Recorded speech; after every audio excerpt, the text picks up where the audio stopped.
Book L Dorado का chapter 2 complete सुनने के बाद जर्नलिस्ट दीपा हेगड़े जब चैप्टर 2 की एंडिंग के बारे में फिर से सोचने लगती है तो जर्नलिस्ट दीपा हेगड़े को ध्यान में आता है कि चैप्टर 1 एंड चैप्टर 2 में जो कुछ भी लिखा हुआ है उसका एविडेंस पुराने न्यूज़पेपर में देखने को मिल गया था, लेकिन ईयर 1981 के किसी भी न्यूज़पेपर या उसके बाद के किसी भी न्यूज़पेपर में रॉकी की डेथ के बारे में नहीं लिखा हुआ था।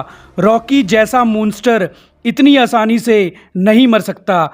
अभी जब जर्नलिस्ट दीपा हेगड़े ये सब सोच ही रही होती है तभी न्यूज़ 24 के ऑफिस में काम करने वाला पियोन अनंत इनगालगी की लाइब्रेरी से मिले केजीएफ चैप्टर 3 की कॉपी लेकर दीपा हेगड़े के ऑफिस में आ जाता है। Journalist Deepa Hegde KGF chapter 3 को पढ़ना शुरू कर देती है। ईयर 1978 में इंडिया के साथ साथ पूरे वर्ल्ड में गोल्ड का यूज़ बहुत बढ़ गया था। गोल्ड की डिमांड्स बढ़ने के कारण गोल्ड का प्राइस भी तेज़ी से बढ़ने लग गया था। रॉकी के लिए ये सही मौका था केजीएफ के गोल्ड बिजनेस को और बड़ा करने के लिए। इसलिए रॉकी ने केजीएफ के गोल्ड को इंडिया से बाहर एक्सपोर्ट करना शुरू कर दिया। अब रॉकी के नाम का सिक्का पूरे वर्ल्ड में चलने लग गया था, जिस वजह से इंडोनेशिया और यूएस जैसी कंट्रियों के माफिया डॉन्स जो पहले से ही गोल्ड के बिजनेस में इन्वॉल्व थे, रॉकी के दुश्मन बन गए थे।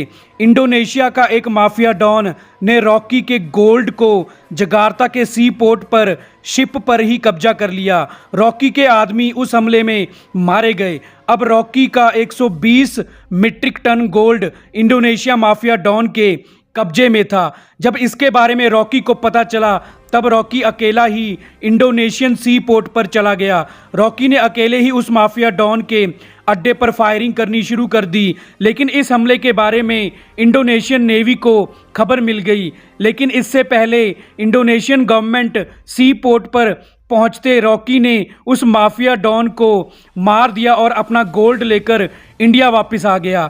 अब रॉकी इंडोनेशिया के गोल्ड बिजनेस को भी कंट्रोल करने लग गया था। इंडोनेशिया की गोल्ड माइन, जो वर्ल्ड की दूसरी बड़ी गोल्ड माइन थी, रॉकी के कब्जे में हो गई थी।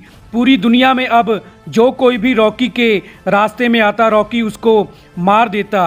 अब रॉकी को 16 कंट्रीज की पुलिस ढूंढ रही थी। अब रॉकी पूरे वर्ल्ड का गोल्ड किंग बन गया था, जिस वजह से दुबई के इनायत खलील को भी रॉकी से प्रॉब्लम होने लग गई थी, क्योंकि अब हर कोई डीलर्स डायरेक्ट रॉकी के साथ ही बिजनेस डील करना चाहता था। अब CIA United states of America को भी रॉकी के बारे में पता चल गया था, इसलिए CIA भी अब रॉकी को पकड़ना चाहती थी। CIA ने वर्ल्ड की बहुत सी गवर्नमेंट की मदद से कई जगहों पर रेड करके रॉकी के गोल्ड पर कब्जा कर लिया था, लेकिन रॉकी को कोई नहीं ढूंढ पाया। अब रॉकी ने अपना मास्टर प्लान शुरू किया। रॉकी ने इंडोनेशियन गवर्नमेंट से एक डील की कि अगर इंडोनेशियन नेवी केजीएफ के गोल्ड को इंडिया से बाहर निकालने में रॉकी की मदद करेगी तो रॉकी इंडोनेशिया की गोल्ड माइन को इंडोनेशियन गवर्नमेंट को वापस सौंप देगा। दूसरी तरफ रॉकी ने इनायत खलील से भी एक डील की।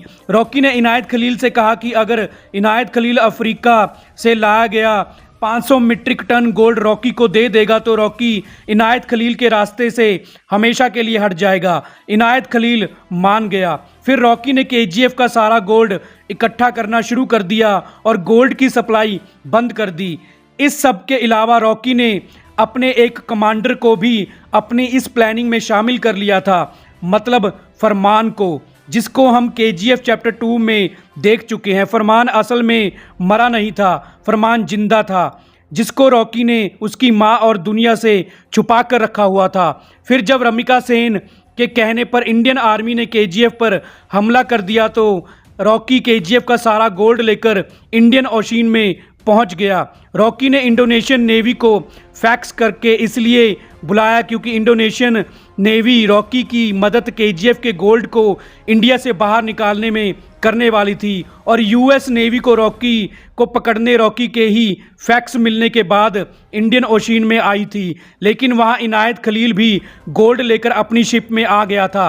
असल में रॉकी जिस शिप पर गोल्ड लेकर इंडियन ओशन में खड़ा था वो रॉकी का शिप नहीं, इनायत खलील का शिप था, जिसमें 500 मीट्रिक टन गोल्ड था। इनायत खलील रॉकी को गोल्ड देकर इंडियन ओशियन से चला गया था। इनायत खलील भी नहीं जानता था कि रॉकी क्या करने वाला है। मतलब इंडियन नेवी ने केजीएफ के गोल्ड वाले शिप पर नहीं बल्कि इनायत खलील के शिप पर मिसाइल छोड़ दी थी। केजीएफ के गोल्ड वाला शिप तो इंडोनेशियन नेवी की मदद से रॉकी इंडिया से बाहर ले जाने में कामयाब हो गया था।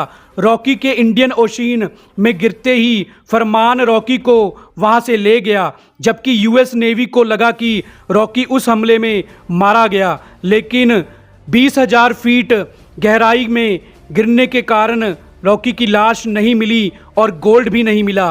रॉकी जिंदा है, ये रमिका सेन भी CIA की रिपोर्ट पढ़कर समझ जाती है। लेकिन अब रॉकी कहाँ है और रॉकी आगे क्या करने वाला है, ये हम आपको अपनी अगली फैन थ्योरी KGF चैप्टर 4 की वीडियो में बताएंगे। तो हमारी आज की वीडियो को पूरा देखने के लिए आपका थैंक्स।